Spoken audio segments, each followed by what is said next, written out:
आओ बच्चों, आज हम लोग चलते हैं क्वेश्चन नंबर 7 की तरफ। एनसीईआरटी मैथ क्लास 12 है ये। पिछले वीडियो में हम लोगों ने कंप्लीट किया था क्वेश्चन नंबर 6 की तरफ। तो चलिए हम लोग आगे बढ़ते हैं, क्वेश्चन नंबर 7 की तरफ देखते हैं। देखिए क्वेश्चन नंबर 7 क्या कहता है। क्वेश्चन नंबर 7 भी कुछ विशेष नहीं है, बस थोड़ा सा आप लोग को माइंड कॉन्सनट्रेट करना है और कुछ विशेष इसमें नहीं है जो आप लोग को प्रॉब्लम क्रिएट करेगा। ठीक है ना। देखिए क्वेश्चन नंबर 7 क्या कहता है। ठीक है ना, कुछ भी विशेष वगैरह नहीं है इसमें। देखिए क्वेश्चन नंबर 7 है, find the value of a b c and d from the equation. इस इक्वेशन में ए बी सी डी आपकी वैल्यू निकाल देने हैं। तो आपको पता है दोनों क्या इक्वल इक्वेशन है। ठीक है, तो जब दोनों इक्वल हैं तो इसके करस्पॉन्डिंग एलिमेंट्स क्या होंगे, सेम होंगे।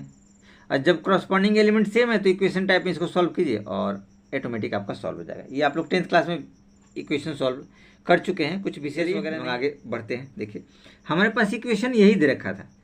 क्या दे रखा है, a minus b, 2a minus b, 2a plus c, 3c plus d equal to -1 5 0 3।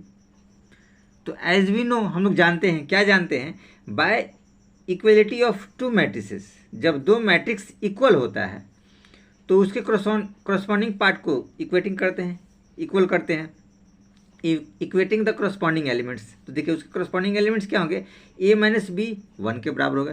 तो एज इट इज आप लिखिए, यहाँ पे लिखेंगे a minus b equal to -1। ये देखिए 2a माइनस बी 0, तो आप यहाँ लिख सकते हैं, आप एज इट इज यहाँ लिखने की कोशिश कीजिए। यहाँ देखिए 2a minus b equal to 0। अब इन दोनों में से देखिए कॉमन क्या है, b भी कॉमन है, तो हम दोनों में से b अलग करने की कोशिश करते हैं। देखिए यहाँ पे b को आप इस तरफ लाइए तो a प्लस 1 ये आपके पास इधर आएगा, यानी ये b आ गया है। यानी हम लोग इसको लिख सकते हैं एज इट इज। ठीक है, थोड़ा सा दिमाग आप लोग यूटिलाइज करना है, कुछ विशेष वगैरह नहीं है कि आप लोग को प्रॉब्लम क्रिएट करेगा। हम लोग लिख सकते हैं b equal to a plus 1। यहाँ देखिए b को अलग कीजिए, तो b जब इधर आएगा तो b इक्वल टू 2a, तो हम लोग लिख सकते हैं b equal to 2a as it is. ये हम लोग लिख सकते हैं। ठीक है, अब क्या है, एक्चुअल में हम लोग इसको रहने देते हैं, इन दोनों इक्वेशन को भी सॉल्व कर देंगे, फटाफट हो जाएगा, कुछ विशेष वगैरह नहीं। इसको आप रहने दीजिए, उतना पेचीदा नहीं लेना है।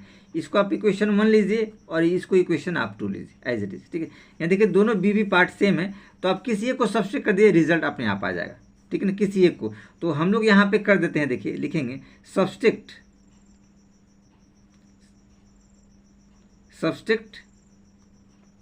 Equation 1 from 2।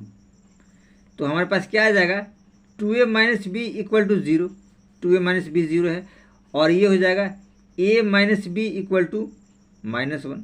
ये देखिए सब्स्ट्रैक्ट हम लोग करना है, अभी हमने आपको बोला सब्स्ट्रैक्ट करना है। तो सब्स्ट्रैक्ट करेंगे तो क्या हो जाएगा, -a माइनस माइनस प्लस, और ये हो जाएगा माइनस, तो ये हो जाएगा प्लस। तो यहाँ देखिए b पार्ट हट गया, 2 में से 2a में से a गया तो a बचेगा, और यहाँ देखिए ये 1 बचेगा क्योंकि ये प्लस हो गया। ठीक है ना, तो 1 a इक्वल टू 1 आ गया आपके पास। ठीक है, अब एज इट इज a का मान आप सेकंड में भर दीजिए इसमें, या फर्स्ट में, किसी में भर सकते हैं, कुछ विशेष वगैरह नहीं। सेकंड में हम लोग भरते हैं। देखिए क्या होता है, फ्रॉम इक्वेशन 2, हम लोग 2 में चलते हैं। ठीक है ना, फ्रॉम इक्वेशन 2।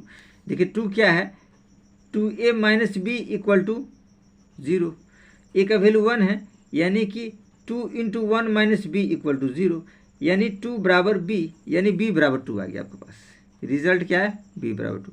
तो b निकल गया और ये निकल गया एज इट इज। ठीक है, अब आगे ऊपर थोड़ा सा और बढ़ने की कोशिश करते हैं। देखिए आगे फिर क्या कहता है, आपके पास जो इक्वेशन है लाइन ड्रॉ कर दीजिए।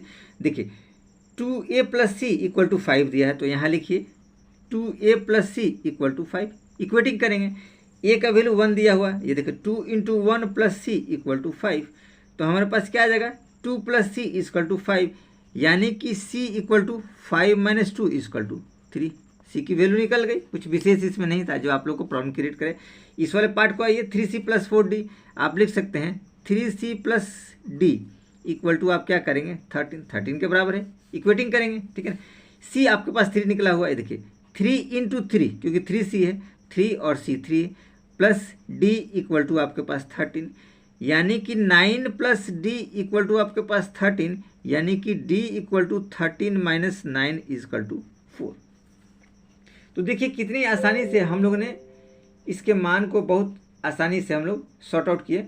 कुछ विशेष वगैरह नहीं था जो आप लोग को प्रॉब्लम क्रिएट करेगा, ठीक है ना। अब इन सब के मान को थोड़ा सा एज इट इज़ हम आपको लिख के बता देते हैं। देखिए ए जो आया वो आपके पास 1 रहा, ए बी जो रहा आपके पास रहा 2 एज इट इज़, ये सी जो रहा 3 वो एज इट इज़ ये रहा, और डी जो रहा 4 एज इट इज़ रहा। यही हमारे आंसर होगा। तो बहुत आसानी से इस पार्ट को हम लोगों ने कर लिया, ठीक है। अब चलिए चलते हैं क्वेश्चन नंबर 8 की तरफ, देखते हैं कि क्वेश्चन नंबर 8 क्या कहता है। 8 भी कुछ विशेष वगैरह नहीं है, लेकिन थोड़ा सा हमको जानकारी होना चाहिए कि 8 क्या कहना चाह रहा है। देखिए क्वेश्चन नंबर 8 क्या कहता है। A equal to a i j m into n order दिया हुआ, इज ए स्क्वायर मैट्रिक्स। कहता है कि ये स्क्वायर मैट्रिक्स होगा इफ़, कब, जब m लेस देन n होगा, जब m ग्रेटर देन n होगा, और m बराबर n होगा, और नन ऑफ दीज होगा। देखिए ये स्क्वायर मैट्रिक्स दे रखा है।